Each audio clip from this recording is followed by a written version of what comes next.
Hello and welcome to the Now Spinning Magazine podcast with me, Phil Aston. And on this episode, I'm absolutely delighted to have with me Dave Kilminster, guitarist extraordinaire who's worked with Stephen Wilson, currently in the Roger Waters Band, and also Keith Emerson and lots of other people as well, and a solo artist as well. So welcome, Dave.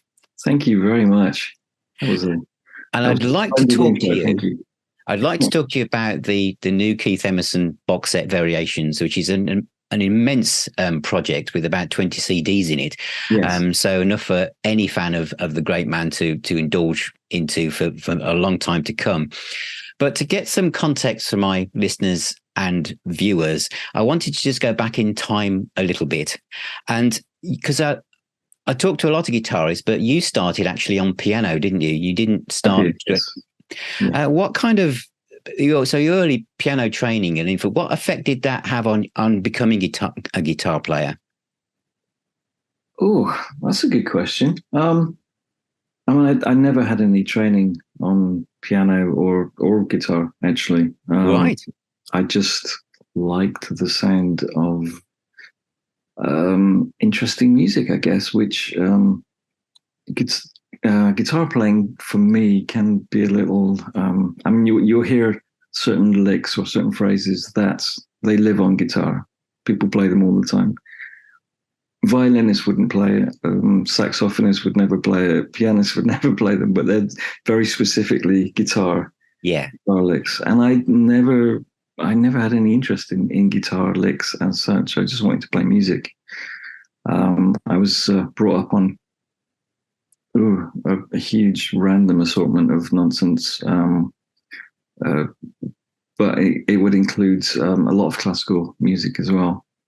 Interesting. And my two uncles also played piano, so I would enjoy listening to them. In fact, we'd visit my grandmother every Saturday, and I would go into the front room where the piano was, and my Uncle Tony was usually playing there. So I'd just sit on the sofa, usually fall asleep, just listening to him playing Debussy or attempting some of the more interesting Keith Emerson parts.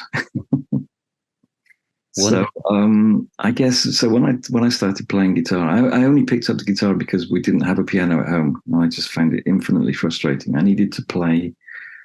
When it's a new instrument, you need to play all the time. Yeah. Every day. And we didn't have one, so I would play a little bit at school and then a little bit on the Saturday. So I thought I'm just going to get a guitar, just for the time being, just so I can try and get some of the sounds in my head, out into the ether. So, but the sounds in my head were not particularly guitar based, I guess. So I tended to work on a lot of different techniques just to try and replicate the music that I could hear. Because you mentioned just that you were also listening to a lot of classical music, which again differentiates you from many rock or prog players in some respects. Yeah. Because a lot of people say, they're influenced by Zeppelin or Sabbath, which I know those bands obviously came into your orbit later on. But the classical music side must have also given you roots into a wider palette to play with. I feel that, yeah, for sure. I'd started developing weird techniques involving both hands on the neck, so I could play these more pianistic runs, I guess. Because I was just not happy playing, God, I don't want to mention anybody without it sounding bad. But just not interested in playing stock guitar licks that everyone plays. It was just, I had no interest in that at all. You mentioned there just about having both hands over the neck and as a pianistic kind of approach. But the question that's just come to me is that you actually started off being left-handed until a go-kart accident. I mean, so this makes... I mean, that in itself is amazing, but becoming almost ambidextrous, you had the power in both hands, whereas most guitarists are obviously one or the other. Did you think that also gave you the strength and the kind of vision to see what you could do? Yeah, I think it helped. I mean, I started off left-handed because that felt the most natural. But if you think about it, if you play guitar right-handed, then the left hand is the one that's doing all the work.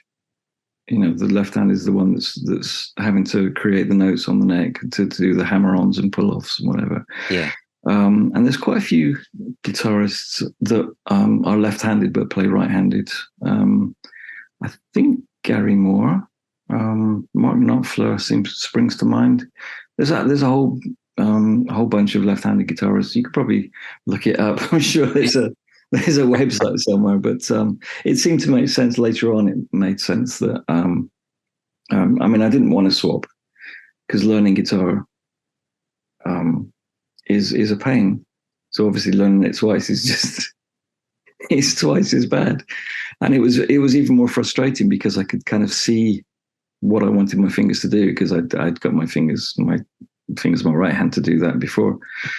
So it was kind of a mirror image of what I was trying to do on the other hand. So, but it was like, come on, why are you not working? It was just a very, very frustrating time. But I guess for the two-handed thing that I do on the neck sometimes when I'm allowed to, obviously not in my current job, but no. when I have fun, then I do that kind of thing, and it makes sense. It makes sense to me. It feels more like playing piano, I guess. And you mentioned again just that whereas a lot of guitarists will mention their influences will be like, and they'll reel off lots of obvious guitar names, which is great. But your influences were more musical rather than musician specific, weren't they? It was that whole. So like bands like Queen, for instance, you like the whole gambit of a band's exactly. Song.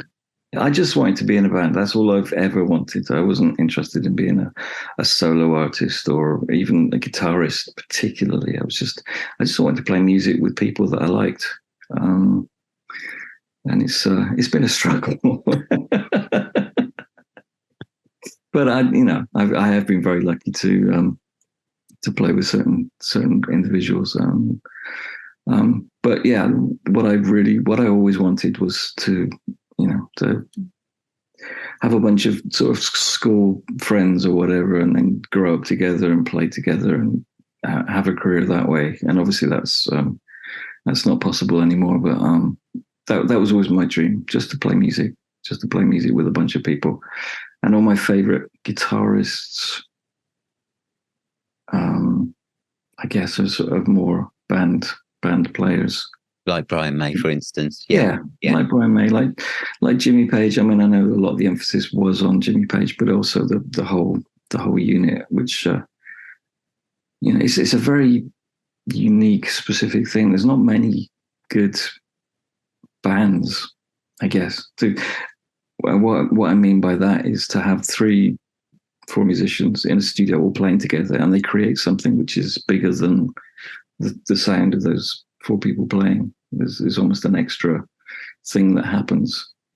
I guess because of that approach, correct me if I'm wrong, but because you saw things as you influenced by a musical the name of a band, you obviously then always saw the guitar as part of that story, not like a separate entity where some guitarists will think, oh, this guitar solo in this track or whatever. But you've always seen it as an integral part of the whole message of that, the magic of that song. Yes, exactly. Yes. I'm not going to buy a song just for the guitar solo. If it's a rubbish song, then I'm not interested. Well, coming on to Keith Emerson, which I think you were involved with Keith from about 2002 to 2005. It must have been like a dream come true with your classical background. You're into progressive music. You're playing guitar, and I've watched some of the live at Glasgow live concert from 2002. What was it like playing songs like Tarkus? Were you aware of songs like that before being with Keith? Yes, I was. My uncles, especially Uncle Tony and Uncle Pete, were responsible for playing early ELP songs to me when I was very small, I guess, 11, 12 maybe, I'm not sure. Wow. In fact, my first musical memory is them playing me Lucky Man. And they would just go, wow, just wait for the guitar, wait for the guitar, so wait for the keyboard solo at the end, the Moog. Yeah. Oh my God, this is amazing. This is just mind-blowing stuff. And, being a fan of piano playing, when I heard Keith play piano as well, I was just, this is perfect. This is just, I want to be Keith Emerson. This is what I want to do. So how did that happen? How did you get in touch with Keith, or how did Keith find you? Completely by accident. I was playing in a band called Quango at the time with John Wetton was on vocals and bass. Cole Palmer was on drums. Wow. And John Young was on keyboards. Oh, from Life Signs. Yeah. Exactly. Yes. Yeah. And so we played a whole mix of some Asia tunes, some of John's solo tunes, but also some ELP tunes as well because of Carl. And because there's not much in the way of guitar playing on the ELP stuff, I was doubling a lot of the keyboard lines, doubling or harmonizing or just coming up with different variations. And we were playing at, I don't know if you remember this place. It was a place called the Astoria 2. I do. If you didn't sell out the Astoria, they put you downstairs in the basement, which they then called the Astoria 2. So we were playing there. And it was actually a great show. And what we didn't realize at the time was Keith was in the audience. Wow. Keith had just popped along to say hi to his friend Carl. So we finished the set, and I'm walking down the steps off the stage, and it's quite dark, but I can see this figure waiting at the bottom of the steps, and he's just got his arms outstretched, like the sort of like Christ the Redeemer statue in Brazil. And I thought, oh my God, this. I really, it was freaking me out. That was Keith Emerson. So I got to the bottom of the stairs, and he came up and he gave me this huge hug. And he said, "Oh, that was amazing. I've never heard anyone play my keyboard parts on guitar before. Wow. Can I get up and jam?" I'm like, okay. Yeah. So we went back on for the encore, and Keith joined us for, I think we played Fanfare. And I don't remember much other than just standing on stage with this kind of goofy grin on my face. Wow. This is just, and my two uncles who had introduced me to ELP, they were there in the audience that night as well. So this is just one of those perfect moments that will never happen again. So, it must have been great going home with you and say your uncles. You must have just talked about nothing but, has this really happened? Yeah. Yeah. I mean, even the fact that I went back home on a tube was it didn't dull the effect. And strangely, I had a phone call from John Wetton the next morning, just saying, "Oh, I've just got off the phone with Keith. He wants to join. He wants to join the band. What do you think?" And I'm like, okay. Yeah. Unfortunately, that never could happened. work. Yeah. Yeah. Unfortunately, it never happens. But so anyway, it was a year or so later, and I was talking to a friend of mine who works for Korg, just telling him the same story, and just saying that I wish that I could write to Keith, tell him how much that meant to me. That moment, it was just a huge deal. And he said, "Well, we've got his email address if you want to write to him." So, okay. So wrote him an email, never expecting to hear back, obviously. Mm-hmm. It felt like about 10 minutes later, he wrote back from LA, just saying, "Oh yeah, I remember you. What's your vocals like? Do you want to get a band together?" I'm like, okay, this is very surreal now. Yeah, just utterly mind blowing. So, as I said, he was in LA at the time. He said, "Oh, I'm going to be in London in like 2 or 3 months' time, let's get together. So we got together in London, had sushi, had a chat, and formed a band. That was it, really. So that means that in many ways you were the catalyst and the spark that got him back into the idea of going back on the road then. Yes. Yeah. Yeah. He always blamed me for that.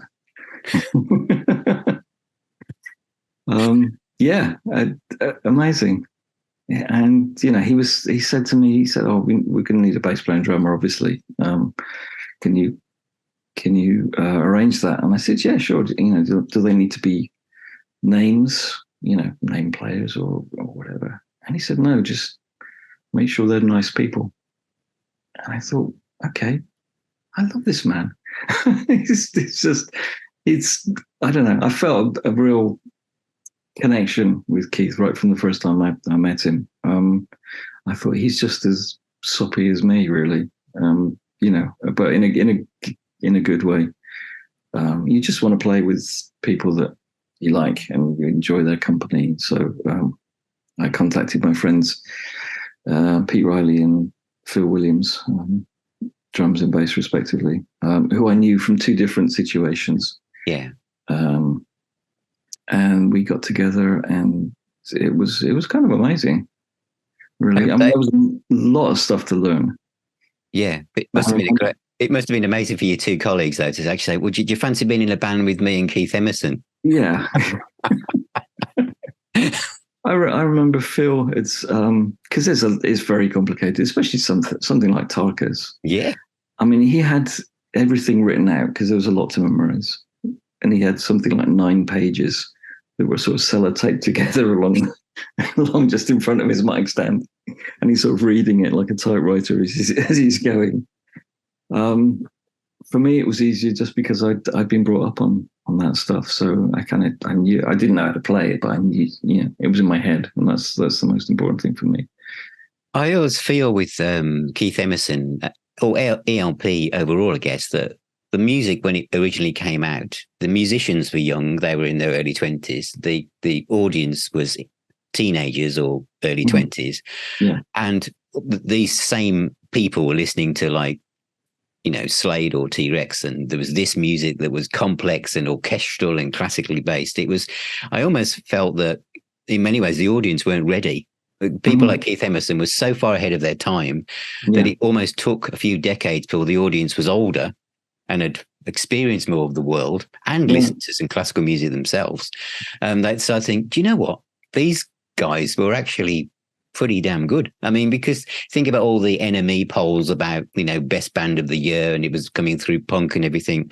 Because I'm thinking specifically of the piano concerto from Works, which is like a masterpiece of that. This guy wrote that, and he was being compared with what, a band who just picked up the guitars was doing down the road.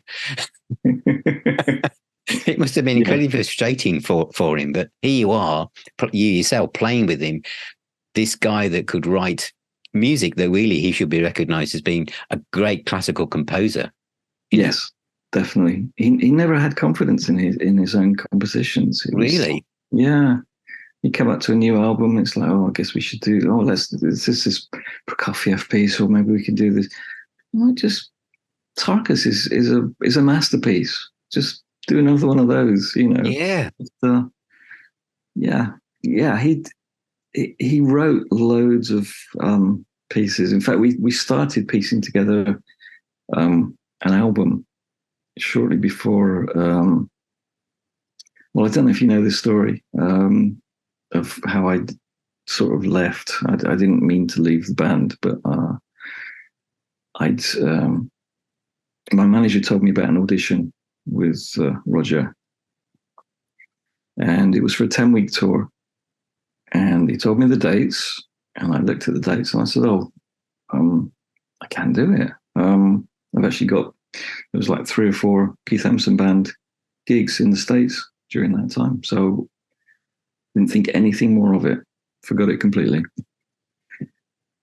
Probably about 2 days later, I had an email from Keith's manager just saying, really sorry, we're going to have to pull those dates. I don't think they're selling very well. So I thought, this is a sign. this is a sign that I have to go for this audition. But this audition that you're about to mention is Roger Waters, who actually, I believe, you weren't even that familiar with. No, not as a person. No, I had no idea. When my manager told me, it was like, Roger who? I have no idea. And then he mentioned something about Comfortably Numb, which I'd honestly never heard before. I'd heard the Scissor Sisters version, the disco thing. Yeah, which is very different. Yes. So I think, okay, yeah, I could play that, I guess. Yeah. I really didn't know what I was letting myself in for at all. So anyway, I went for the audition because I thought that was a sign that I should go and do it, and then got the audition. And then another couple of days later, I had another email from Keith's manager saying, "Oh no, we're going to keep those gigs. The gigs are back on." I'm thinking, well, I'm just committed to doing this 10-week tour now. But don't worry, it's only 10 weeks. Don't worry, I'll be back. And of course, 10 weeks turned into 3 months, which turned into 6 months, which turned into several years. Yes, it's 17 years now. I've been doing this gig, which is longer than most bands have ever been together. Yeah, so it's true. It's true. Yeah, so obviously Keith had to get someone else to carry on with the Keith Emerson Band, but as one of my regrets in life, I guess. I mean, I if I could have cloned myself, I would love to have continued. Must have been very difficult, but also because a lot of fans, a lot of music people, fans who came up from that period will see like, oh, progressive rock, ELP, Pink Floyd, King Crimson, etc. Yes, but in a way, I've always thought that Pink Floyd, especially when you joined the Dark Side of the Moon, the Dark Side of the Moon album was actually more of a, this is probably quite controversial, more of a pop album than a prog album. If you look at the song structures, I mean, you're playing stuff like Tarkus, and obviously your experience of Comfortably Numb and stuff like that is like the Scissor Sisters. But when you entered the world of Roger Waters, but the songs, the guitar parts are more bluesy, pop than prog. Yes. So was that a surprise to you, and what you'd been experienced with Keith Emerson with more complex and technical playing, that when you actually entered the world of Roger Waters? I had to calm down a lot. I did. We just, the tours that I was doing with Keith were kind of crazy. I had a wireless system. I was running around the stage like a lunatic. We were doing these mad guitar keyboard battles halfway through. Just making lots of stupid noises, and then all of a sudden it's like, oh, you're on stage with Roger Waters and we're playing Breathe. So it's like 1, 2, I'm like, come on, 3. It's like, come on, let's get going. I had all that sort of energy and that adrenaline. I mean, especially for the first show I played with Roger, we had a small warm-up show called Rock in Rio in front of about 80,000 people. That was a warm-up show. Yes. Yeah. Which also went out live on TV as well. Oh my God. So you've got all that adrenaline, all that pent-up energy, and we're going.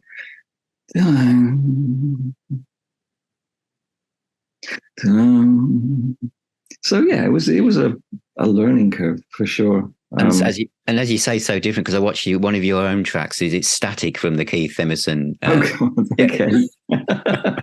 Which is really great. It's just prog fusion. It's just got everything in there. It's it's like a melting pot of stuff, isn't it? So I can understand going from there to Breathe.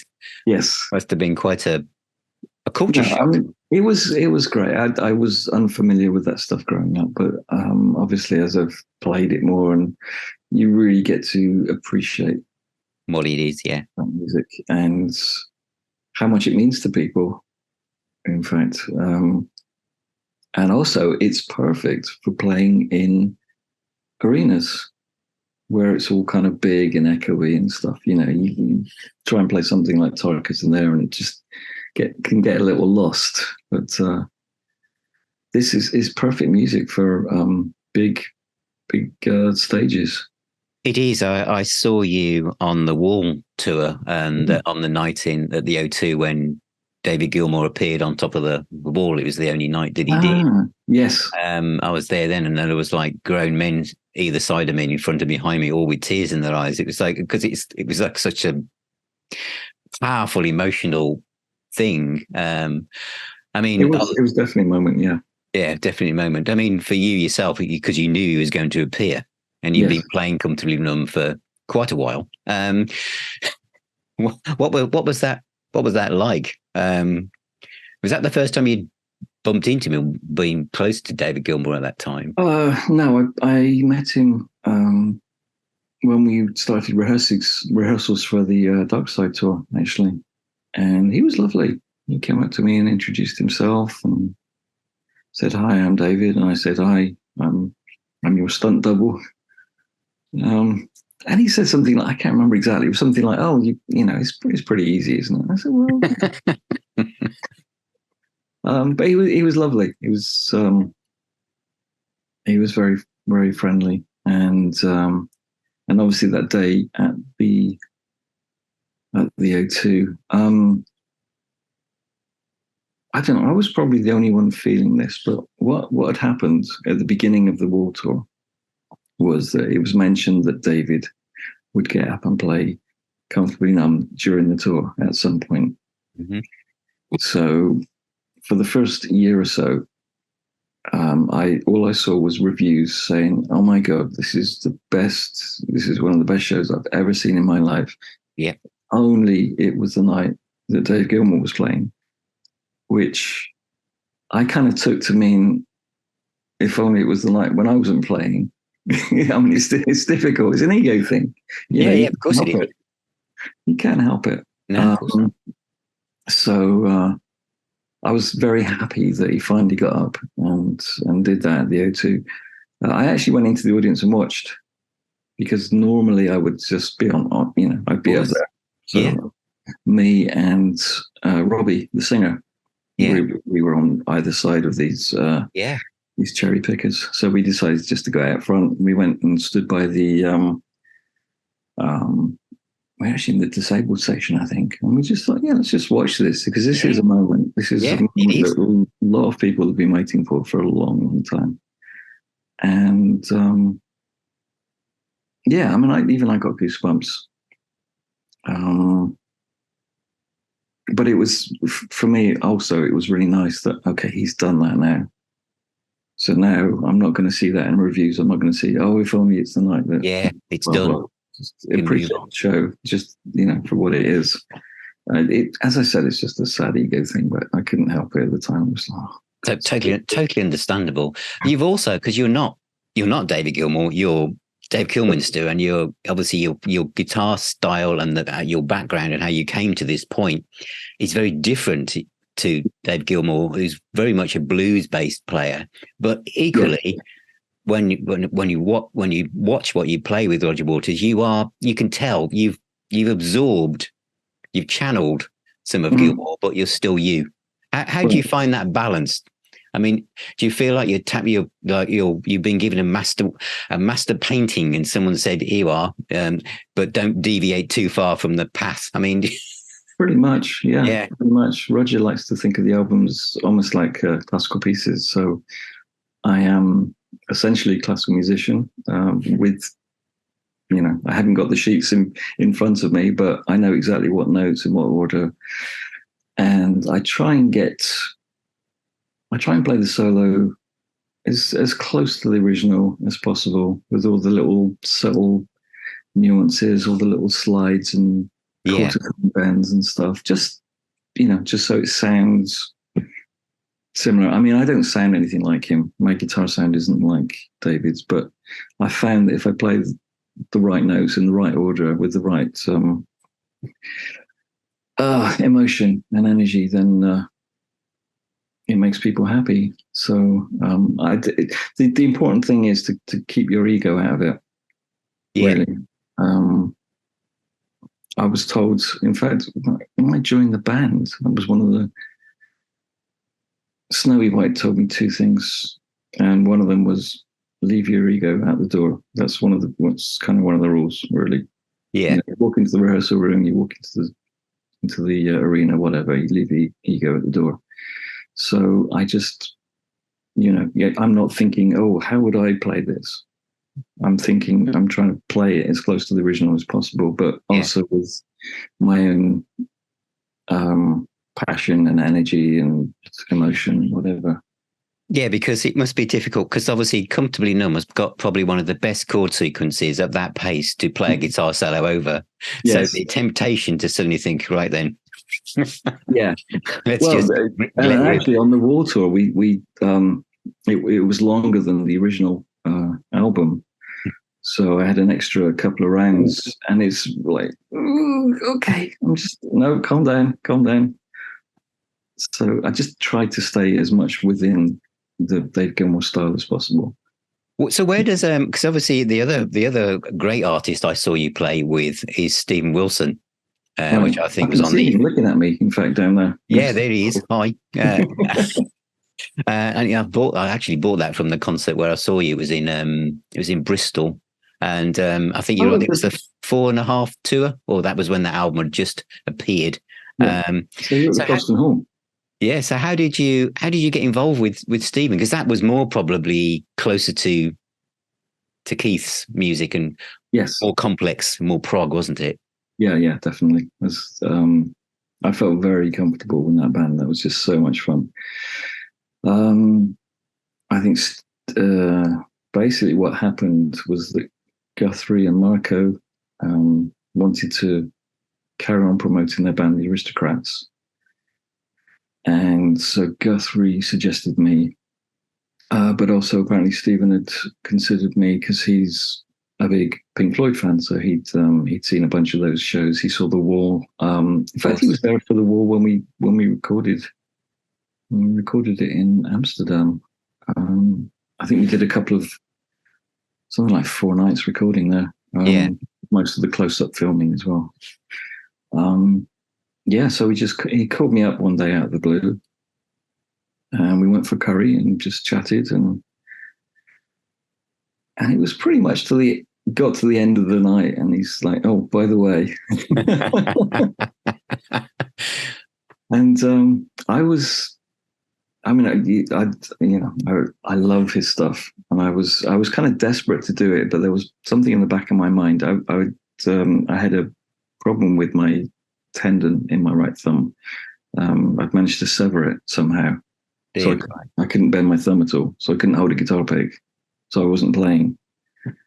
But I had an operation coming up, so I'm thinking, I really hope this operation works so I can do this gig. So I just said, let's do it. So, pretty much about 2 months after my op, we were on tour. Went straight to Mexico, playing some of the most complicated stuff ever. And I'm still trying to learn how to hold a pick properly because I haven't played for 9 months. Are you? Would you say that you are yourself you're a confident player? You don't like things like stage fright have never come into it. I mean, to most people, I'm just thinking because you haven't played for a long time, you've got an operation, you're not quite sure if it's going to work or not. You've just been out for a curry with Mr. Wilson. He said, "Well, we're going on tour. It's some of the most complicated music you've ever heard, and you've got about 2 days to rehearse for it." Yeah, I can do that. I mean, did you at any point think, I'm not, should I tell him that I have some concerns here? Could you give me the easy bits for the first week? I probably no easy bits. Seem to be in that situation, weirdly. It just seems to happen with me. I get asked to do things. I mean, when I first started writing for Guitar Techniques magazine, for example, I was approached by the editor at this music fair. Yeah. So I'm starting a new magazine. Would you like to write for it? And I thought, he obviously thinks that I can read and write music. But if I say no, then he's just going to give it to someone else. I'm like, very true. Let's do it. Let's see what happens. So I kind of just jumped in with both feet and taught myself how to read and write music over a couple of weeks, and then. The first thing I had to write out, the second thing I had to write out, I think, was For the Love of God by Steve Vai. And I thought, if I can do this, then I can do anything. That's a case of fake it till you make it, isn't it? Approach to Kind life. of. Yeah, kind of. Yeah. Yeah, I don't know how my life keeps ending up like this, but it does. I'm constantly thrown into situations that I don't quite feel ready for. But well, you're on tour now with Roger. We're about to go, this is not a drill. I mean, how do you mentally and physically prepare for a tour of this magnitude? Do you have like a regime of some kind? Well, I tend to play most of the time, so I've always got my kind of playing calluses. Yeah, you need the calluses on the tips of your fingers. So I'm always kind of ready to play. I've been on some kind of weird diet with my wife. Mm-hmm.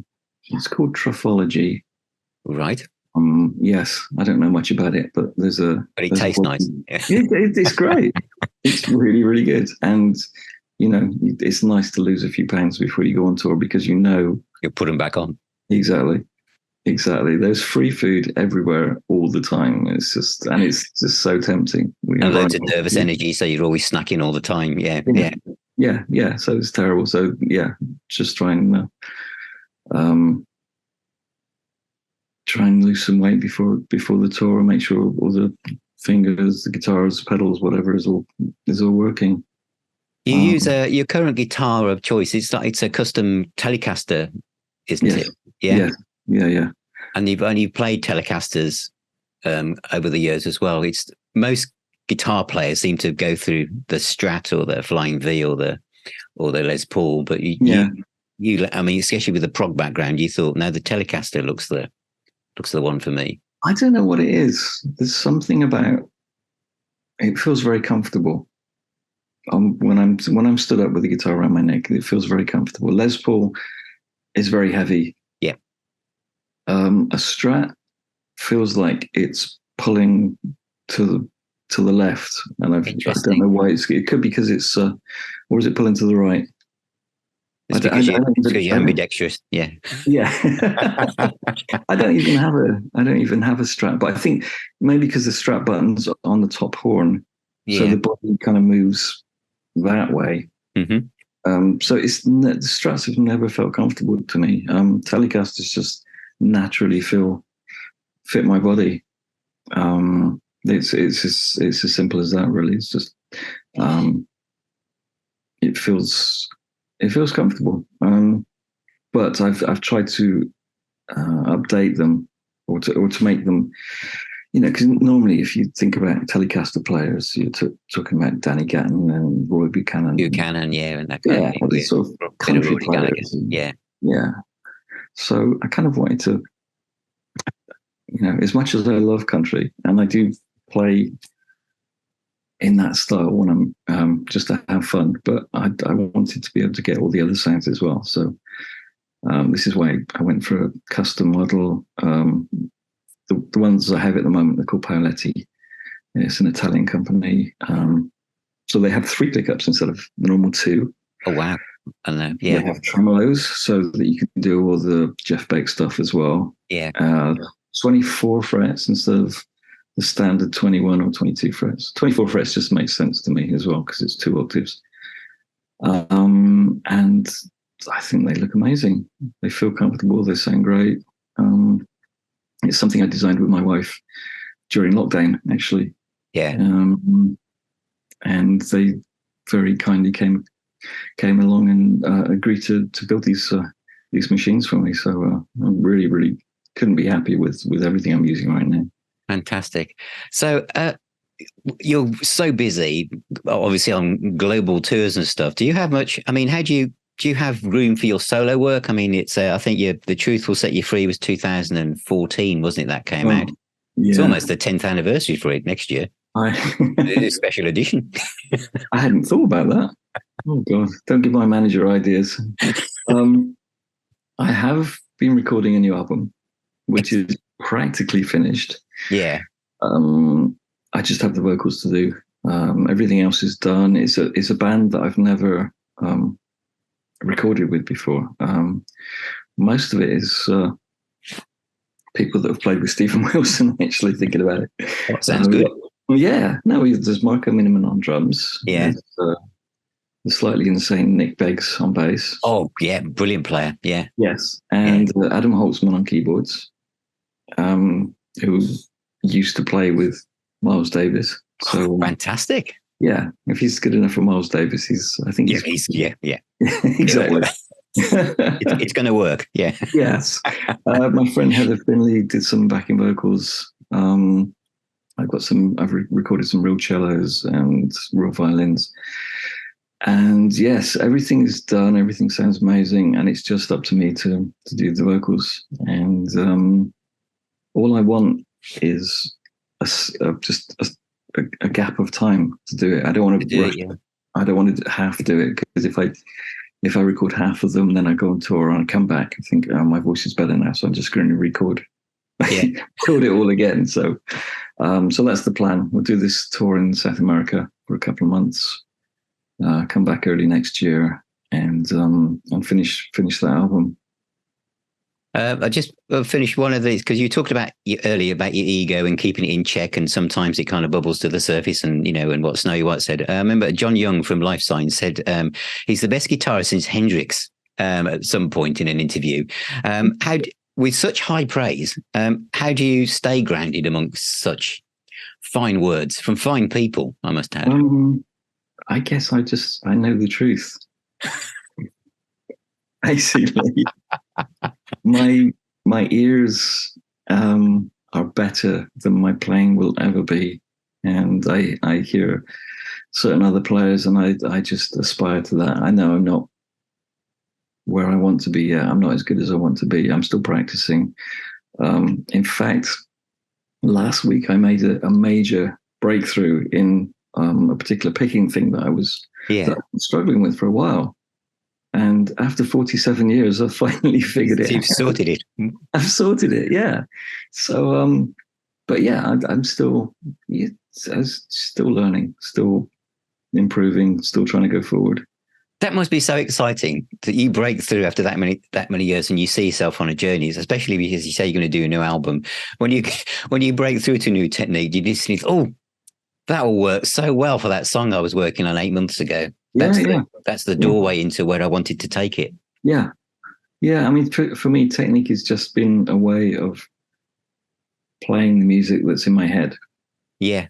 Which, as I mentioned before, is not necessarily guitar orientated or would even fit comfortably on a guitar. So I've worked so hard on different techniques to just be able to play notes, play music, play things that a saxophonist would play or a pianist would play. Of course, yeah.